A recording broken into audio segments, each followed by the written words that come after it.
Good morning বন্ধুরা, কেমন আছেন আপনারা সবাই? আশা করি সবাই ভালো আছেন, সুস্থ আছেন। আমিও ভালোই আছি। আজকে মঙ্গলবার, সকাল এখন 8টা বাজতে যায়, এই পৌনে 8টা মতো বাজে। তো এখানে একটু ভাত বসিয়েছি, আর গতকালকের মাংস ছিল। গতকালই তো বললাম আজকে আমি রিপোর্ট করাতে যাব, তো সেই কারণে খালি পেটেই থাকতে হচ্ছে। রান্না বান্না সেরকম কিছুই নেই। তো ওই মাংসটা ভালো করে ফুটিয়ে নিয়েছি, আর এদিকে আমার ভাতও হয়ে এসছে। তন্ময়ের জন্য 1 কাপ চা করে নিচ্ছি। ওকে চা আর বিস্কুট দিয়ে আমি চলে যাব। বেশি দেরি করব না, ওখানে না বেশি দেরি করলে আবার লাইন পড়ে যায়, যেহেতু ওখানে একটুখানি মানে টাকাটা কম নেয়, তো সেই কারণে ওখানে ভালোই লাইন পড়ে। তো তন্ময় বলছে বেশি দেরি করো না, তাড়াতাড়ি চলে যাও। তো এই যে এখন বাজে 8টা, তিশান এখানে রেডি হচ্ছে। তন্ময় কিছুতেই আমাকে একা ছাড়বে না। আর আমার মা আস্তে আস্তে 9টা সাড়ে 9টা বেজে যাবে। আমার অত দেরি করলে না হবে না, এমনিও আমি খালি পেটে এখন বেশিক্ষণ থাকতেই পারি না। তো চলে এসেছি, মানে রাস্তায় বেরিয়ে আগে এটিএমে টাকা তুলে নিচ্ছি, তারপরে যাব হচ্ছে ওই ক্লিনিকে। তো এটিএমে টাকা তোলা হয়ে গেছে, চলুন এবারে বেরোই, তারপরে টোটো ধরবো, একদম মুখেই নামবো। এর আগে আমি একবার গেছিলাম ওইখানে, ওইখানে না ওই স্কিনের ডাক্তার দেখাতে গিয়েছিলাম।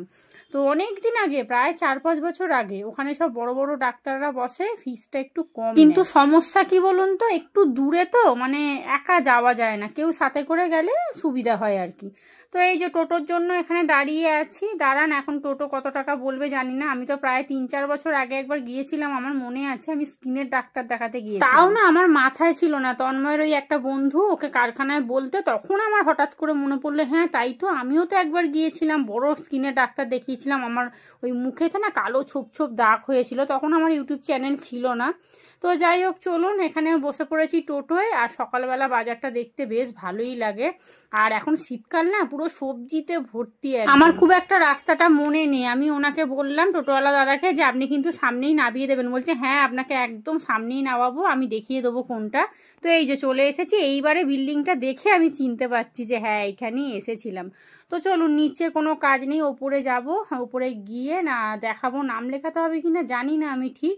তো যাই হোক, ওপরে যাই, দেখি কি হয়। এখন বাজে 9:30, এই সবে বাড়িতে আসলাম। তন্ময় বেরিয়ে গেছে দেখছি, ও তো বেরিয়ে যাওয়ারই কথা, 1:30 চলে গেছে বোধহয়। আর খুব বেশিক্ষণ লাগলো না, ওই আধা ঘন্টার মতো লেগেছে। তো তাড়াতাড়ি গেছি বলে তাই, জানেন, না হলে দেখছি এক এক করে সব চলে এসে সব লাইন দিচ্ছে সব। আমি যখন ওপরে গেছি এক্সরেটা করে, দেখছি 5 জন হয়ে গেছে। তো আমি যদি দেরি করে যেতাম না, ওই 5-6 জনের পরে তারপরে ওই ব্লাড টেস্ট হতো। আর এক্সরে করতে যখন আমাকে বলছে যে শুয়ে পড়ুন, বাবা আমার ভয়ে বুকের ভিতরটা ঢিপ ঢিপ করছে একদম, যে কী রে বাবা, কি করবে কি করবে। তারপরে বেশিক্ষণ লাগলো না, ওই শুলাম খালি। ওপর দিয়ে দেখলাম একটা মেশিন, গরমের মতো একটা কি ওই, মানে কেমন একটা সেই ছোট্ট লাইটের মতো মাথার উপর দিয়ে গেল, ব্যাস হয়ে গেল। বললো একটু বসুন, ওটা যদি না হতো আবার একবার শুতে বলতো, ওটাতেই হয়ে গেছে। তো আমি ওনাকে জিজ্ঞেস করছিলাম যে খারাপ কিছু দেখলেন, বলছে কি, হাসছে, বলছে কি আর খারাপ হবে। আর কানের নাকের যে খুলতে হয় আমি তো জানি না, ওখানে ওই দাদা বললো যে কানের আর নাকেরটা খুলে দিন। তো যাই হোক, চলুন, আসার সময় একটা দুধের প্যাকেট এনেছি আর একটা ফুলকপি আনলাম। আজকে রান্না বান্না সেরকম কিছু হবে না, অল্প করে একটু খিচুড়ি করব। অনেক দিন ধরে খিচুড়ি খেতে ইচ্ছা করছে। ঘরের সমস্ত কাজ পড়ে আছে, আর খিদে আমার পেট পুরো জ্বলে যাচ্ছে একদম। তো চলুন এখন জামা ছাড়ি, ব্যাস একটা কাজ মিটলো। কালকে সকাল 10:30টার সময় বলেছে রিপোর্টটা দেবে, আমি একাই চলে যাব। রিপোর্ট তো বেশিক্ষণ লাগবে না, সঙ্গে সঙ্গে হাতে দিয়ে দেবে, নিয়েই চলে আসবো। বললাম তো, এখান থেকে টোটোয় উঠবো, ওখানে নামবো, ওখান থেকে টোটোয় উঠবো, এখানে নামবো, অসুবিধা কিছুই নেই। আর আমার মার না ওই বেরোতে বেরোতে 9টা সাড়ে 9টা বেজে যেত। এবার যেতে যেতে সেই 10টা লাইন পড়ে যেত। আর ওখানে যেহেতু একটু টাকাটা কম নেয়, তো ওখানে অনেকে যায়। তো সেই কারণে আমি ওই জন্য ভাবলাম, তন্ময় বললো কি তুমি বেশি বেলা করলে তোমারও শরীর খারাপ করবে, বেশিক্ষণ খেয়ে থাকতে পারবে না, আর ওখানে লাইন পড়ে যায়। তো ওই জন্য আমি ভাবলাম যে না, চলেই যে, আমি তো একা যাবোই ঠিক করেছিলাম। তন্ময় তো কিছুতেই যেতে দেবে না। তারপর ওকে বললো তোকে আজ পড়তে হবে না, তুই মায়ের সাথে যা। কোনো অসুবিধাই হয় না, টোটো করে গেছি, টোটো করে এসছি। আবার কি, যার কেউ নেই সে কি করবে বলুন তো। আমার মায়েরও শরীর খুব একটা ভালো না, গা হাতে পায়ে যন্ত্রণা, তারপর ওপর নিচ কাজ করছে, রুটি করা, টাইমে রান্না, খেতে দেওয়া। এই যে বর্দা রান্না বান্না নিয়ে যাবে 8টার সময়, কি করে আসতো। ঘরের অবস্থা দেখুন। আর এই যে শীতকাল, এখন দেখুন না, চারদিকে সোয়েটার, জ্যাকেট, ওরে বাপরে, এইসব রাখতেই অর্ধেক জায়গা লাগবে। এখানে তন্ময়কে চা করে দিয়েছিলাম, খেয়ে গেছে। এই যে একটা ফুলকপি আর এই দুধের প্যাকেটটা আনলাম। তবে ছোট দুধ একটা সকালে আনা হয়ে, সকালে না গতকাল কি আনা হয়েছিল। তো ওইটা দিয়ে চা করেছি, অর্ধেকটা আছে। বাবা অন্ধকার পুরো। ও যা, একটা লাইট কেনা হলো না তো। এখন চায়ে খুব মিষ্টি দিয়ে ফেলছে এই তন্ময়ের জন্য। ও গাদাখানিক মিষ্টি খাবে আর আমাকেও বলবে মিষ্টি দাও। এখানে লাইটটা নেই না, খুব অন্ধকার লাগছে। এমনি দেখবেন শীতকালে না সে ঘর বাড়ি কেমন অন্ধকার লাগে, ভাল লাগছে না। এই দেখুন এতটা মাংস আছে, 2 পিস বড় বড় মাংস, ঝোল আলু তিশানের হয়ে যাবে। আমি ভাবছি কি আমার জন্য একটু আমুদি মাছটা করব না কি করব, দেখি আগে ঘরের কাজগুলো করি, বাসি কাজকর্ম করি। মা বলছিল চলে আয় না বাড়িতে, আজকে সন্ধেবেলা চলে যাবি। তন্ময়ও বলছিল যে সেরকম বুঝলে বাড়ি চলে যাও। না গো, দূর। আর ওখানে গিয়ে সারা দিন শুয়ে থাকতে হয়, সারা দিন ভাল লাগে না। আর ওদের ওখানে না বেশ ঠান্ডা, আমাদের এখানে তবু ঘর বাড়ি মানে পুরো ঘেরাঘুরি তো অসুবিধা হয় না। হ্যাঁ, কিন্তু ওদের এই বড় বড় জানলাগুলো দিয়ে যা হাওয়া ঢোকে। গতকাল রাত্রিরে প্রায় 2:30 2টো অবধি জেগেছিলাম। সেই কপাল মাথা পুরো ভার হয়ে আছে, ব্যথা করছে, শরীরে কেমন একটা অস্থির অস্থির শরীর করছে। বাবা আর বলবেন না, ভাল লাগছিল না। ভাবছি চাটা আরেকটু ফোটালে ভালো হতো অনেকটা। বাবা খেয়ে মরবো নাকি, অনেক চা হয়ে গেছে, আর একটু ফুটবে। তিশানদের 28 তারিখ থেকে পরীক্ষা। ভগবানকে বলছি রিপোর্টগুলো যেন ভালো আসে।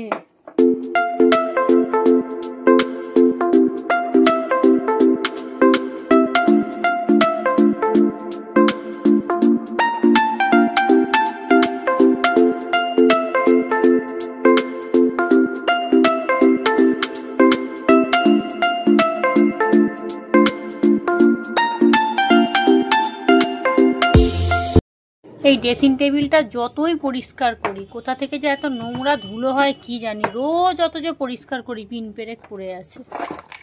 আর এই যে একদিন তো মেখেছি, কিছু বুঝতে পারছি না। তবে ওই দিদিভাই তো বললো ওর নাকি খুব কাজ দিয়েছে। কি বলুন তো, যার শ্যুট করে তার ভালোই কাজ দেয়, আর যার শ্যুট করবে না তার 5 বোতল মাখলেও কিছু হবে না। কি ধুলো বাপরে। এখন বাজতে যায় প্রায় 11:15। এই ভিডিওটা রেডি করলাম, কি করব, সকালবেলা তো উঠে চলে গেলাম। তিশান ঘুমোচ্ছে জানেন। এই জায়গাটা একটু পরিষ্কার না থাকলে না দেখতে বড্ড বিচ্ছিরি লাগে, একদম খাটের সামনেই। আর এইটা না বেশ ভালোই হয়েছে, এই ডাস্টারটা সুন্দর ঝাড়া যায়। এই দেখুন, ফ্রিজটাকে আজকালের মধ্যে যদি পরিষ্কার না করি ও দম আটকে মরে যাবে, এত বিচ্ছিরি গন্ধ ছাড়ছে না কি বলবো। গতকালকে তবুও তো তাও সবজিপাতি যা সব পচে গেছিলো সবই ফেলে দিয়েছি, তাও দেখছি নোংরা হয়েছে। হবে না, প্রায় 1.5 মাস হয়ে গেল। দুধটা এনে ফ্রিজে তুলে রাখলাম। আর এই যে আমুদি মাছ আজকে আর করবো না, এত বেলা হয়ে গেছে না। আজকে ভাবছি একটু আলু সেদ্ধ করি, একটু সিদ্ধ মুসুর ডাল করি। প্রথমে ভাবছিলাম যে করব খিচুড়ি, আর শরীর দিচ্ছে না। ভিডিও এডিট করলাম কতক্ষণ ধরে, এখনো ব্রেকফাস্টই খাইনি। চলুন, আর এখানে এই যে হাবি জাবি আবার জামা কাপড় ভরে গেছে, ওগুলোকে একটু জায়গা মতো গুছিয়ে রাখতে হবে, পরে করব। তিশানের পরীক্ষাটা শেষ হয়ে গেলে একটা নিশ্চিন্ত হবে। আর এই যে আসার সময় ফুল নিয়ে চলে এসেছি, আজ মঙ্গলবার না, পুজো দেবো তো। চলুন একটু এগুলো পরিষ্কার করে নিলাম, আর এটাকে একটা জায়গায় টাঙিয়ে রাখলে খুব ভালো হতো। এই দেখুন সেই ফুচকার প্যাকেট, এখনো পর্যন্ত করা হলো না। এটাকে বালতির মধ্যে নাই, সামনেটাই থাক, নাহলে ভুলে যাব। তন্ময়ের ওই যে পায়ের ওষুধ, আর ওখানে আমার সব ওষুধপত্র, গ্যাসের ওষুধ, প্যারাসিটামল, এইসবগুলো এই জায়গাটা একটু গোছাতে হবে। আর এই ভাঙা কাঁচটাকে না ফেলতে হবে, জানেন, ভাঙা জিনিস ঘরে রাখা একদম ঠিক না। যাই হোক, চলুন এবারে বিছানা গোছাবো। ভাবছি বিছানার চাদরটা তুলে নেবো। আবার ভাবছি এত বেলা হয়ে গেছে, স্নান করব, স্নান করতে দেরি হয়ে গেলে না মুশকিল হয়ে যাবে। গতকালকে ভীষণ মাথা যন্ত্রণা করছিল, গা হাত পা যন্ত্রণা করছে, দম নিতে পারছি না, মানে হয়ে গেছে, ঠান্ডা লেগে গেছে। এখানে কিছু খাতাপত্র আছে যেগুলো বিক্রি করতে হবে।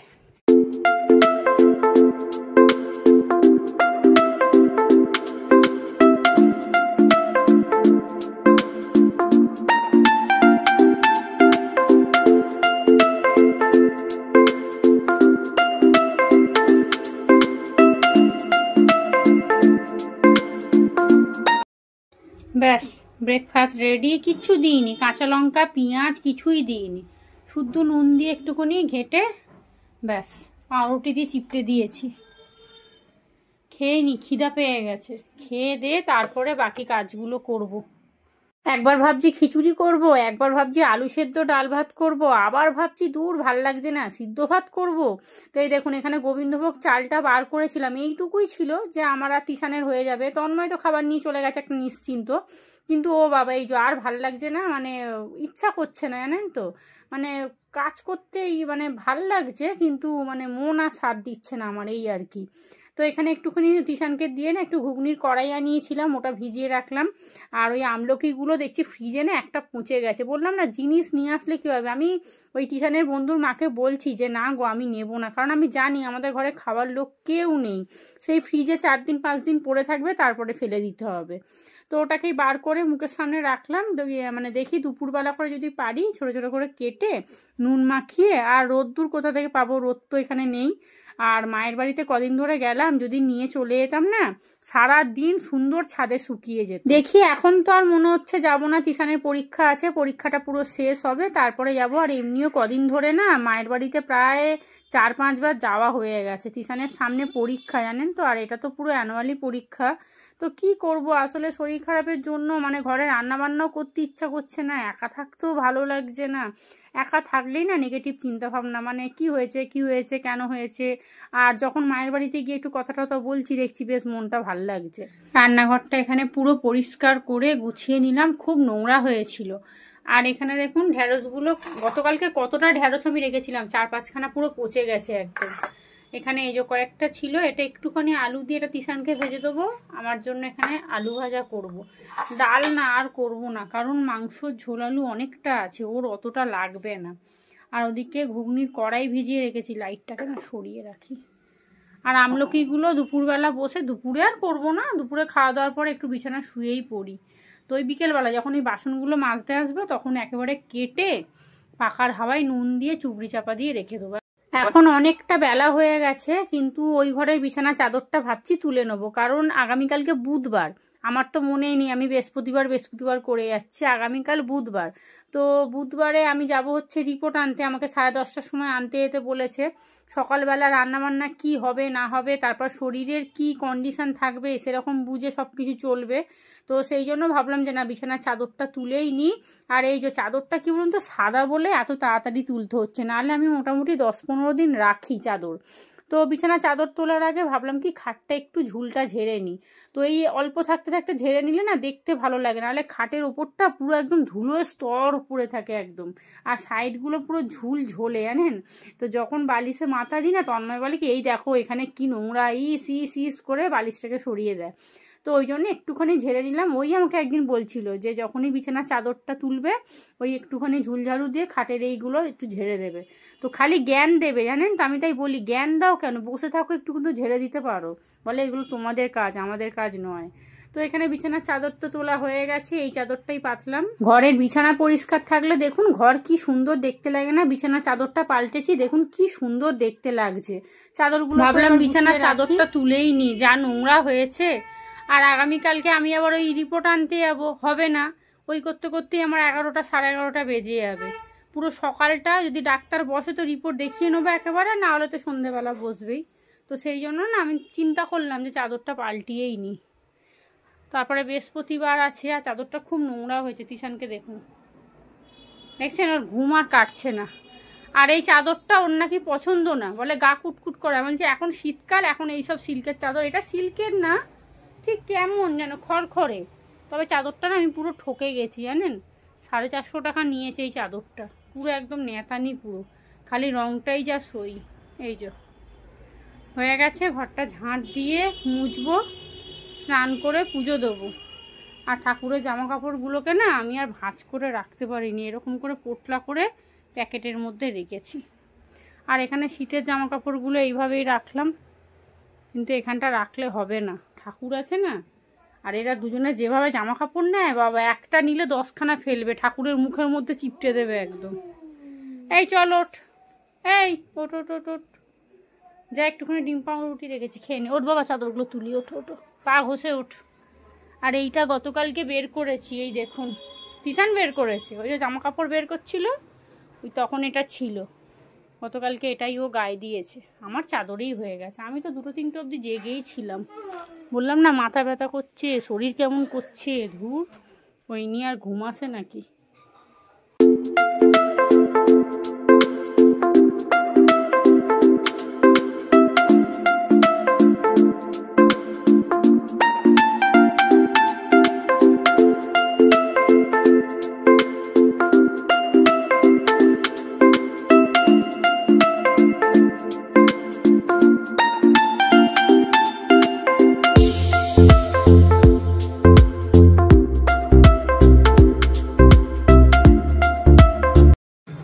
এখন বাজে প্রায় 2টো, ঘরদোর মোছা, স্নান, পুজো সব হয়ে গেছে। আর আমার না আবার সেই মাথা ব্যথা করছে জানেন, এই আধা ঘন্টা হলো শুরু হয়েছে। কি হয়েছে বলুন তো, আমি তো খুব চিন্তায় পড়ে গেছি, ভাল লাগছে না। চোখ থেকে হয়েছে না কি থেকে হয়েছে আমি তো কিছুই বুঝতে পারছি না। এক্সরেটা এখন কি ধরা পড়বে জানি না আমি। এই স্নান টান ঠিক এই দুপুর টাইমটা করে হবে খানিকটা, আবার ওই রাত্রিবেলা শোয়ার সময় হবে। জামা কাপড়গুলো না মিলে দিতে হবে, 2:15 হতে যায়, 2টো বললাম আপনাদের। আর এই যে তিশানের সব জামা প্যান্ট সব কেচে দিয়েছি, আর এগুলো সব বাসি। বাইরে দড়িটা জানেন এ হয়ে গেছে, ছিঁড়ে গেছে, নাক টাক সব জাম হয়ে যাচ্ছে। তিশান আজকে স্নান করেনি, গতকালকে ও বাড়িতে না অনেক বেলায় স্নান করেছিল। কালকে চুল কেটে আসিস, বুধবার আছে কেটে নিবি। এই যে এখানে ঢ্যাঁড়স আলু ভাজাটা একদম অল্পই হয়েছে তিশানের মতো, আর এখানে আলু ভাজা। আমার তো খেতেই ইচ্ছা করছে না, খাওয়ার এনার্জি নেই, ভালোই লাগছে না আমার। এই হলো আজকে আমার দুপুরের লাঞ্চ মেনু। এখানে ভাত, আলু ভাজা, আর ডিমটা দেখুন কুসুমটা ফেটে গেল। আর আমি মাংস ঝোলালো না ফ্রিজে তুলে দিয়েছি, আমার ভাল লাগছে না, আমার কেমন শরীরে কেমন যেন একটা অস্বস্তি হচ্ছে ওরকম মাথাটার জন্য। চলুন তিশানকেও খেতে দিয়ে দিয়েছি, ও তো 2 পিস বড় বড় মাংস ছিল, আলু ছিল, 1 বাটি ঝোল, এই খাওয়া হয়েও গেল। আর ঢ্যাঁড়স আলু ভাজা দিয়ে দিয়েছি, ব্যাস ওরা কিছু লাগবে না। এখন প্রায় 2:45, 2:40 হতে যায়। আর এই দেখুন অল আউট লাগিয়েছি, বাবা মশায় খেয়ে নিচ্ছে একবারে। আধা ঘন্টা জ্বলুক তারপরে বন্ধ করে দেবো, নাহলে মানে 1 সপ্তাহ যাবে না, অল আউট শেষ হয়ে যাবে। তন্ময় গতকাল রাত্রিরে সারা রাত বলছে চালিয়ে রাখো, আমি বলছি মাথা খারাপ তোমার। আমি যখন লাস্টে উঠলাম তখন কটা বাজে, 2:30, তখন আমি বন্ধ করে দিয়ে শুলাম। আর একটা বিকট গন্ধ, ওই গন্ধেতে না শরীর খারাপ করে, বিষের মতো গন্ধ বাবা। এই দেখুন দেখছেন লাট্টু নিয়েছে এখন আবার। সন্ধে এখন 7টা বাজে, এখানে সন্ধে দেওয়া হয়ে গেছে, আমি দিয়েছি, বিছানাটা একটুখানি গুছিয়ে নিয়েছি, আর জামা কাপড়গুলোকেও তুললাম। আজকে তো সমস্ত জামা কাপড় পুরো ভিজে চপচপে, এই ড্রামটার মধ্যেই রেখেছি। নাইটিগুলো একটু শুকিয়ে গেছে, তবে আর দড়ি টাঙিয়ে মিলবো না, কারণ এখন শীতকাল তো প্রতিদিনই মোটামুটি রোদ উঠছে, তো শুকিয়ে যাবে। আর ঘরে না দড়ি টাঙিয়ে মিললে দেখতেও ভালো লাগে না। ক্লিপগুলোকে চলুন জায়গা মতো রাখি, কত যে ক্লিপ কিনেছি আর হারিয়েছি তার কোনো ঠিক নেই। তো সন্ধেবেলা 1 কাপ চা করে নিয়েছি, আর আমি না সকালবেলা আসার সময় একটু মুড়ি এনেছিলাম, ওই যে সেই দামি মুড়ি বাবা। এটা আবার তন্ময় দেখলে বলে 80 টাকা কিলো মুড়ি কিনছো। ওই তখনই আমি বলি তুমিও 100 টাকার মিষ্টি খাচ্ছ, ব্যাস তখনই চুপ হয়ে যায়। ঠিক পয়েন্টে পয়েন্টে কথা বলতে হবে জানেন তো, না হলেই মুশকিল। মানে পয়েন্টে কথাটা বললে কি হবে, ওর ভুলটাও বুঝতে পারবে, এটাই হচ্ছে ব্যাপার। তো চলুন এখানে আমার মুড়িটা আলাদা করেই রেখেছি, তন্ময় যখন ওদের মুড়ি থাকে না আমার মুড়িটাকে হাত দেবে জানেন। এই মুড়িটা খেতে বেশ ভালোই লাগে, ও কদিন ধরে খাচ্ছিল, এখন নতুন এনেছিলাম, তবে আমি লুকিয়ে রাখি, বাবা এত দাম বলুন না, শেষ হয়ে গেলে আমি কোথা থেকে পাবো। আর এখানে ওই যে ঘুগনির কড়াই বসিয়ে দিয়েছি সিটি মারতে, রাত্রে রুটি আর তার সাথে হবে ঘুগনি। তো এখন মুড়ি আর চাটা খাবো, সন্ধেবেলা করে একটু মুড়িটা খেয়ে তাড়াতাড়ি রান্না করে নেবো। দুপুরের পর থেকে মাথা ব্যথা করছিল, মাথা ব্যথা আমার হয় না, আমার হচ্ছে কপাল ব্যথা। ওই কপালের মাঝখানটা, চোখ, মাথা, মানে মাথা খুব একটা ব্যথা করে না, কপালটা বিশেষ করে যন্ত্রণা করছে। তো ওই কপালেই ব্যামো ধরেছে, কপালটা মনে হচ্ছে মাঝখান দিয়ে ওই ছুরি দিয়ে কেটে দেখি ভিতরে কি হয়েছে, খুবলিটার মধ্যে কি কি আছে না আছে আমার খুব দেখতে ইচ্ছা করছে যে কি থেকে আমার এই প্রবলেমটা এরকম 1 মাস ধরে শুরু হয়েছে। প্রথম যখন একটু একটু হতো জানেন তো আমি না ভাবতাম কি সর্দির জন্য হচ্ছে, চশমার জন্য হচ্ছে, বা হয়তো আমি একটু চিন্তা ভাবনা করি সেই কারণে হচ্ছে। তো ও বাবা দেখি দিন দিন আস্তে আস্তে না দেখছি ওটা বাড়তেই থাকছে। তো আগে যদি ডাক্তারটা দেখি আমি এক্সরেটা করে নিতাম তাহলে ঝামেলাটা মিটে যেত। এখন এই যে একটু বাড়াবাড়ি হয়ে গেছে, মানে ব্যথাটা খুবই বেড়েছে। এখন তো এই যে সংসারে কাজ বাজার করতে পারছি না, মানে শরীরটা দুর্বল লাগছে। আর ব্যথা যন্ত্রণা নিয়ে সংসারে কাজ করা যায় বলুন তো? কাচা কুচি রান্না সবই তো থাকে। তো চলুন, এখানে ঘুগনির কড়াই সিটি মেরে নিয়েছি। আর আজকে আমি কটা সিটি মেরেছি কি করেছি আমি কিচ্ছু জানি না, কারণ দেখছি ঘুগনি মানে এগুলো মটরগুলো দেখছি মানে পুরো কচকচ করছে। আর আলুটাও যে সিটি মেরেছি দেখছি আলুও সেরকম সেদ্ধ হয়নি। ওই জন্য এই যে এইটা দিয়ে ভালো করে একটুখানি ভালো মানে মিশিয়ে দিচ্ছি আর কি, যদি ঘেঁটে যায় ঘেঁটে করে দিই, তারপরে আবার একটু ঢাকা চাপা দিয়ে সিদ্ধ করে নেবো। আর এখানে দেখছেন হলুদটাও শেষ হয়ে গেছে, হলুদটা ঢেলে রাখি, কালকে সকালে কি রান্না হবে না হবে কিচ্ছু জানি না। তো কালকের কথা কাল হবে, শরীর বুঝে রান্না বান্না হবে। এখন মানে করতেই হবে এরকম কোনো ব্যাপার নেই, তন্ময় বলে দিয়েছে যে করতেই হবে এরকম কোনো ব্যাপার নেই, তুমি শরীর বুঝে করো। তাই কালকে আমার বাবাকে ফোনে বলছিলাম আমি যদি ঘরে মানে বসে যাই না, আমি যদি বিছানায় শুয়ে পড়ি তাহলে এদের দুজনের অবস্থা খুব খারাপ হয়ে যাবে। তো আমার বাবা বলছে তুই এত কিছু ভাবছিস কেন? আমি বলছি সামনে টিউশনের পরীক্ষা ছেলেটার, তারপরে তন্ময় খাবার দাবার নিয়ে যাবে, আর কাজ না করলে খাবো কি বলুন তো? এই যে এত কিছু সব কিছুই তো হচ্ছে ওর জন্যই, ও কাজে যাচ্ছে বলে। তো ওকে যদি মানে খাওয়া দাওয়াটা ঠিকঠাক না দিই তাহলে ওরও শরীর খারাপ হবে, ওরও শরীর দুর্বল লাগবে, কদিন পর ও বলবে আমিও হাতে পায়ে জোর পাচ্ছি না। তো এই তো মাঝখানে তো বোধহয় 1-2 দিন রান্না তো বোধহয় নিয়ে গেলই না, তারপরে একদিন তো ভোরবেলা কাজে চলে গেল। তো এই সব কিছু চিন্তা করি, তো এই জন্যই না আরও জানেন তো শরীর খারাপ করে। টেনশান হচ্ছে সবথেকে বড় রোগ, এর থেকে মানে খারাপ রোগ কিছু হয় না। তো যাই হোক চলুন, এখানে রুটিগুলো করে নিচ্ছি। আর এখনও কটা বাজে? ওই 8:30টার মতো বাজে। তাড়াতাড়ি রান্নাবান্না করে এখানটা একটু পরিষ্কার করে গিয়ে একটু শোবো কি শুয়ে শান্তি নেই, যেই বিছানায় মাথাটা দেবো না ওই কপাল ব্যথা শুরু হয়ে যাবে। মানে ডান দিকে ঘুরে শান্তি নেই, বাঁ দিকে ঘুরেও শান্তি নেই। আবার কদিন আগে ডান দিক ঘুরছিলাম তবু একটু শুতে পারছিলাম, ও বাবা এখন দেখি ডান দিকেও ঘুরতে পারছি না। যাই হোক চলুন, এখানে রুটি হয়ে গেছে আর ঘুগনিও হয়ে গেছে, একটু সিদ্ধ করতে হলো। কটা সিটি মারলাম কি করলাম মাথা থেকেই বেরিয়ে গেছে। তন্ময় এসেছিল না, ওর সাথে বকবক করছিলাম। আর আপনাদেরকে একটু নেড়ে দেখাই ঘুগনিটা, নাহলে মনে হচ্ছে যেন হলুদ জল। তো চলুন, হয়ে গেছে রান্না বান্না। তিশানকে বলেছি বিছানাটা কর, জামা কাপড় কিচ্ছু গোছাবার নেই। তো একটু আধা ঘন্টা শোবো না। এখন জানেন তো ফোন দেখতেও পারি না, বেশি ফোন দেখলেও দেখছি মাথা ব্যথা করছে। তো চলুন এখানেই ভিডিওটা শেষ করি, কালকের খবর আবার কালকে পরের দিনকে দেবো। সব সময় শরীর খারাপ না বলতেও ভালো লাগে না, আর এক কথা কারো শুনতেও কি ভালো লাগে? কিন্তু কি করব, আমার তো বন্ধু বান্ধব কেউই নেই। এই এখন ইউটিউবটাকে ধরেছি, এখন নাও আমি বকবো আর আপনারা শুনবেন। তো চলুন ভিডিওটা এখানেই শেষ করি। আপনারা সবাই ভালো থাকবেন, সুস্থ থাকবেন, সাবধানে থাকবেন, শরীরের দিকে খুব খেয়াল রাখবেন। তো চলুন আজকের মতো সবাইকে টাটা।